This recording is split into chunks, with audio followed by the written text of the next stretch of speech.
दोस्तों नमस्कार, स्वागत है आपका हमारे YouTube चैनल ध्रुव वॉइस में। आज हम आपके लिए एक ऐसी कहानी लेकर आए हैं जिसे सुनकर आप जीवन में कभी भी गलत फैसला नहीं लेंगे। हमारा दावा है आपको ये कहानी जरूर पसंद आएगी और आप इस कहानी को अपने मित्रों को जरूर शेयर करेंगे। बहुत समय पहले की बात है, एक छोटे से राज्य में एक बौद्ध भिक्षु रहा करते थे। सभी जगहों पर उनके ज्ञान के बहुत ही चर्चे थे। हो भी क्यों ना, वह बहुत बड़े ज्ञानी थे। उनके ज्ञान के चर्चे उस राज्य के निकट के सभी राज्यों में होता था। उनके पास लोग दूर दूर से आते थे ताकि अपनी समस्याओं का समाधान प्राप्त कर सकें। उस बौद्ध भिक्षु के पास कोई कैसी भी कठिन समस्या लेकर क्यों न आए, वह समस्या का समाधान जरूर करते थे। जब भी कोई व्यक्ति अपनी समस्या लेकर उनके पास जाता, वह उस समस्या को बड़े ही ध्यान से सुनते और उसी में लीन हो जाते जैसे उनकी वह खुद की समस्या हो। समस्या में लीन होते और कुछ देर के लिए अपनी आंखें बंद करते और समस्या के बारे में अच्छे से सोच विचार करते और उसके बाद उसका सही समाधान निकालते। ऐसे में कई लोग उनके बारे में यह सोचते थे कि उनके पास कोई चमत्कारित शक्तियां हैं। तो कोई कहता दिव्य दृष्टि है जिससे वह समाधान पूछते हैं और उसके बाद हमें बताते हैं। एक बार एक व्यक्ति ने उनसे यह पूछ ही लिया, क्या आपके पास कोई अद्भुत शक्तियां हैं या कोई दिव्य दृष्टि जिससे आप हमारी किसी भी समस्या का समाधान देख पाते हैं या फिर पूछकर बताते हैं। उस व्यक्ति की बात सुनकर वह बौद्ध भिक्षु जोर जोर से हंसने लगे। उसने उस व्यक्ति की बात का कोई जवाब नहीं दिया। जिस राज्य में यह बौद्ध भिक्षु रहते थे, उस राज्य में अजीब सी एक घटना घटी। जिस राज्य में बौद्ध भिक्षु निवास करते थे, उसी गांव में एक बूढ़ी औरत रहा करती थी जो अपने पूरे घर में अकेले रहती थी। उसका इस दुनिया में कोई भी न था। उसके पास छोटा सा खेत था जिसमें वह काम करके अपने भोजन की व्यवस्था कर लिया करती थी। उस राज्य से होकर 4 मित्र अपने घर की ओर जा रहे थे। वे लोग अलग अलग गांव के रहने वाले थे, लेकिन एक साथ काम करने की वजह से मित्र बन गए थे। वे लोग 1 साल से दूसरे गांव में काम करके पैसे इकट्ठा करके अब अपने घर जा रहे थे। यह बात बहुत पुराने जमाने की है, जब कार, बसें या रिक्शा नहीं हुआ करते थे। जब लोग पैदल ही यात्रा करते थे, इसलिए वे चारों मित्र पैदल ही यात्रा कर रहे थे। वे चारों मित्र अपने अपने धन को इकट्ठा कर अपने गांव की ओर जा रहे थे। उन चारों ने अपना अपना धन अलग अलग एक पोटली में रखा था। उस पोटली में उन सबकी सारी कमाई थी। उस राज्य से होकर 4 मित्र अपने घर की ओर जा रहे थे।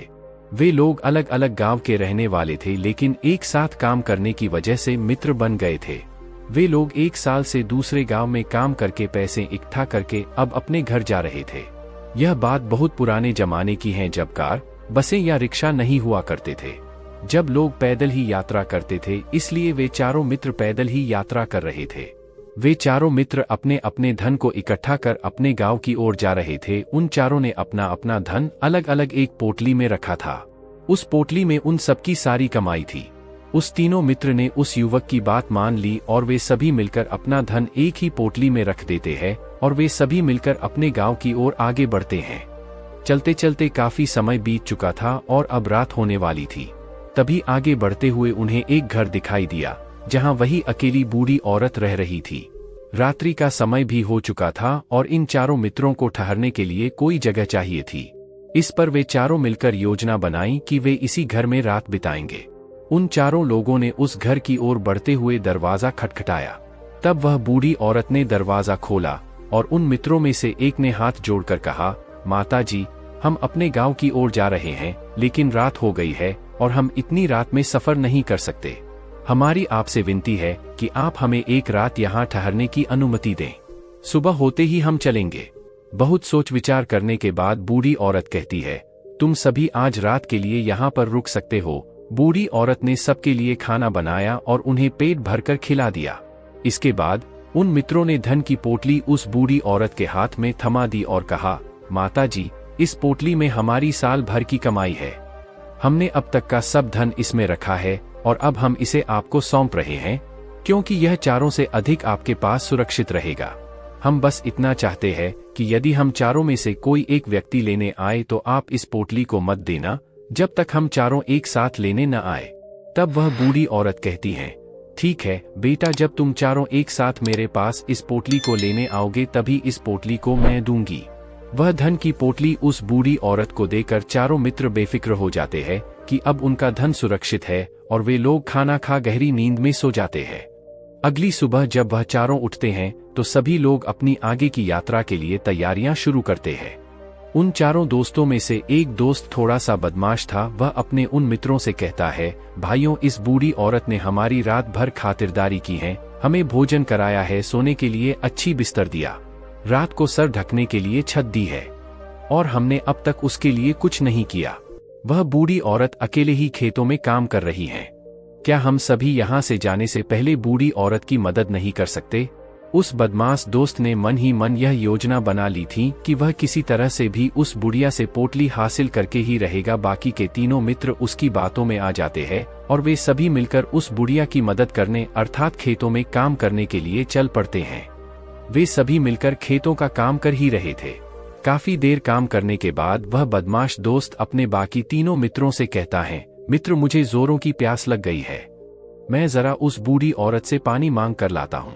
वह बाकी मित्र भी अब काफी थक चुके थे, उन्हें भी जोरों की प्यास लगी थी, इसलिए वह तीनों मित्र उसे वहां से जाने के लिए कह देते हैं, साथ में पानी लाने को कहते हैं। जैसे ही वह बदमाश दोस्त उस बूढ़ी औरत के पास पहुंचता है, वह उस बूढ़ी औरत से कहता है, माताजी, अब हम यहाँ से जा रहे हैं, कृपया करके हमारे धन की पोटली वापस दे दे। इस पर वह औरत कहती है, नहीं नहीं, जब तक तुम चारों एक साथ ना हो तब तक मैं वह पोटली किसी को नहीं दे सकती। तुम्ही ने कहा था कि जब तक हम चारों एक साथ न हो तब तक यह पोटली किसी को नहीं देनी है। तभी वह बदमाश उन तीनों की तरफ इशारा करते हुए कहता है, ठीक है, तो बाकी के तीनों मित्रों से भी पूछ लेते हैं।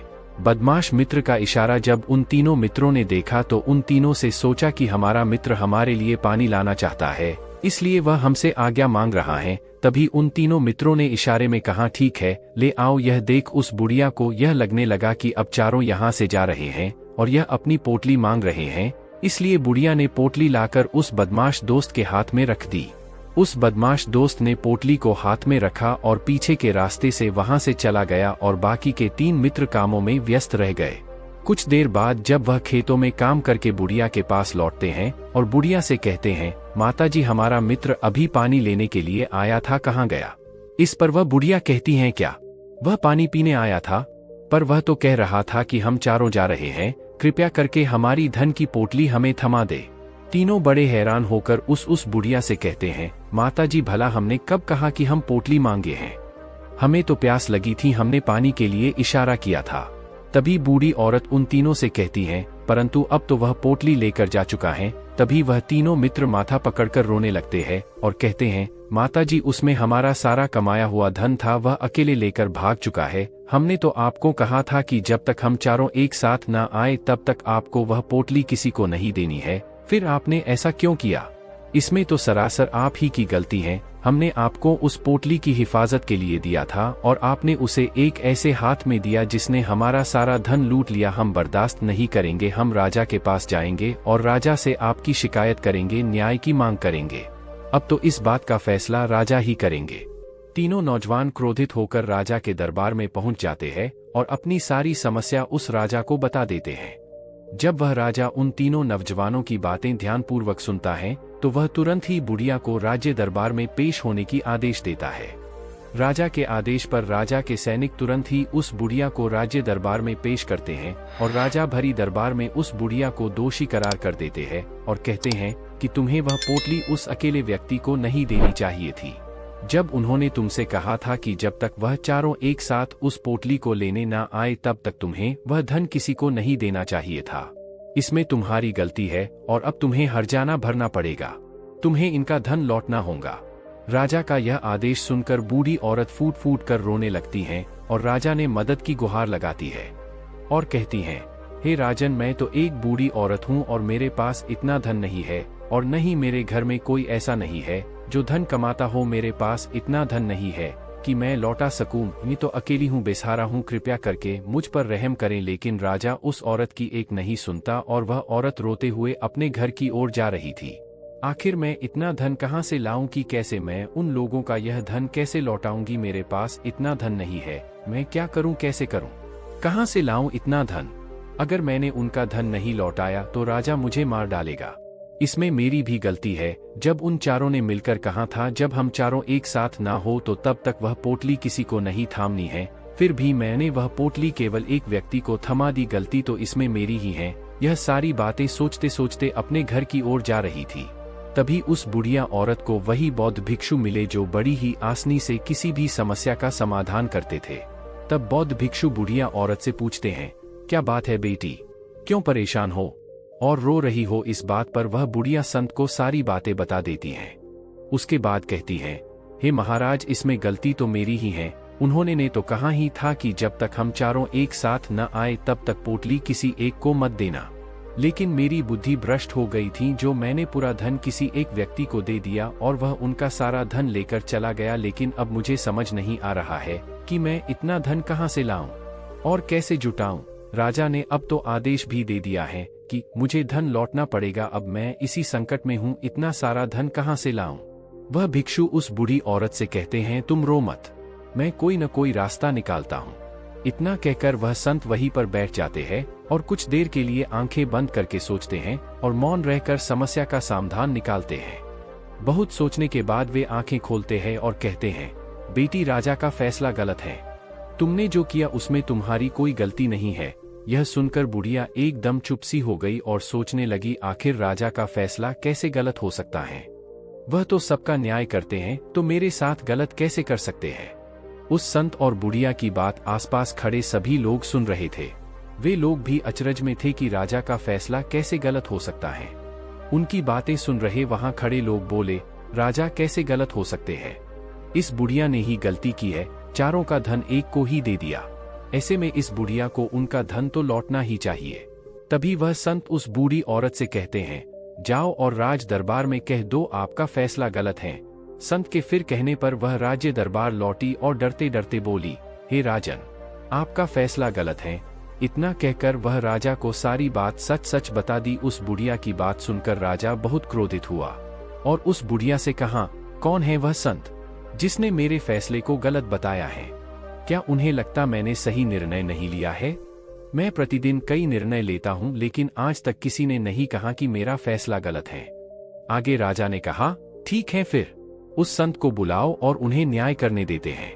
अगर उस संत ने सही फैसला नहीं सुनाया तो मैं उन्हें फांसी की सजा दे दूंगा। राजा ने तुरंत ही अपने सैनिकों को आदेश दिया, जाओ और उस संत को लेकर आओ। यह बात सारे नगर में फैल गई है। सभी यह जानने को उत्सुक थे कि आखिर वह संत कौन है जिसने राजा को कहा है कि उनका फैसला गलत है और अब वे खुद इसका न्याय करने आ रहे हैं। वे सैनिक कुछ देर बाद उस संत को लेकर राज्य दरबार पहुंचे। राज दरबार में सभी लोग उपस्थित थे। उन संत को देखकर राजा कहता है, महाराज, आपको ऐसा क्यों लगाता है? मैंने जो फैसला सुनाया है वह गलत है। इस बुढ़िया ने यह वादा किया था कि वह चारों लोगों की उपस्थिति में ही धन की पोटली देगी, लेकिन इसने सिर्फ एक ही व्यक्ति को धन की पोटली थमा दी। इसने अपना वादा तोड़ा है। इसे एक व्यक्ति को धन नहीं देना चाहिए था। अब इसे बाकियों का धन लौटना पड़ेगा। वह उनका सारा धन लेकर भाग गया तो इसमें इसकी गलती हुई ना। अब इस बूढ़ी औरत को ही बाकियों का धन लौटना पड़ेगा, तो मेरा फैसला गलत कैसे हुआ? इसके बाद बौद्ध भिक्षु बड़ी विनम्रता से कहते हैं, हे राजन, यह आपका फैसला था, लेकिन मैं आपसे कुछ कहना चाहता हूँ। इस पर राजा कहता है, ठीक है, कहिए, आप क्या कहना चाहते हैं? तब वह साधु बड़ी विनम्रता से कहता है, राजन, जैसा कि वादा किया गया था कि पोटली इन चारों मित्रों की उपस्थिति में ही दी जाएगी, और अभी ये यहाँ केवल 3 ही मौजूद हैं। चौथा कहाँ है? इनसे कहिए ये तीनों अपने चौथे मित्र को वापस लाएं, तभी इनका धन वापस किया जाएगा। वादा भी वैसा ही किया गया था, जब तक चारों एक साथ ना हो तब तक धन वापस नहीं करना है। अगर यह बूढ़ी औरत धन लौटा देती है तो अपना वादा तोड़ देंगी, यह भी तो सही नहीं है। यदि आप चाहते हैं इनका धन वापस लौटाया जाए तो इनसे कहिए पहले जाएं और अपने मित्र को वापस लाए। उस राज्य दरबार में बैठ सभी लोग इस फैसले को सुनकर बहुत ही खुश हुए और संत की हाँ में हाँ मिलाने लगे। सभी उस संत की समझदारी की तारीफ भी की। राजा तुंगरथ ही उस संत के सामने सर झुका लेता है और हाथ जोड़कर कहता है, हे महाराज, आपका यह फैसला इतना सही कैसे हो सकता है? आखिर यह बात मेरे दिमाग में आया क्यों नहीं? मैंने इस बात को लेकर इस तरह सोचा क्यों नहीं? तभी वह साधु उस राजा से कहते हैं, हे राजन, आपके पास और भी कई काम होते हैं। आप दिन भर व्यस्त रहते हैं और आपको जल्दीबाजी में फैसले लेने पड़ते हैं। आपने इस मामले को सुना समझा, लेकिन इसे देखने में आप गलती कर गए। इसे आपने ऊपरी तौर पर देखा, आपने इसकी गहराई तक जाने का प्रयास तक नहीं किया। यदि आपने इस मामले को गहराई को देखा होता, समझा होता, तो आप भी इस नतीजे पर आते। जब तक किसी मामले की गहराई तक नहीं जाते, तब तक हम उसका सही समाधान नहीं निकाल सकते। हम में अधिकांश लोग तो अपने फैसले केवल जल्दीबाजी में लेना चाहते हैं, भले ही वह मामला कितना भी गंभीर क्यों न हो। हमें तो बस अपना हक चाहिए, हमारा नाम होना चाहिए। भले ही वह फैसला हमारे लिए नुकसानदायक क्यों न हो, लेकिन हमें तो उससे मामले की गहराई तक जाने के लिए सोचते तक। तभी वह राजा उस संत से कहता है, महाराज, क्या आपके पास कोई दिव्य शक्तियां हैं? क्या आपके पास कोई ऐसी चमत्कारी शक्तियां हैं जिससे आप सवाल करते हैं और वह आपको उसका समाधान बताती हैं, जिसके कारण आप सही फैसला ले पाते हैं? इस बात पर मुस्कुराते हुए कहते हैं, हे राजन, यह सवाल हमसे अब तक कई लोगों ने पूछा है और हमने किसी को आज तक उत्तर नहीं दिया है, लेकिन आप हमारे राज्य के राजा हैं, इसलिए मैं आपको इस प्रश्न का उत्तर देता हूँ।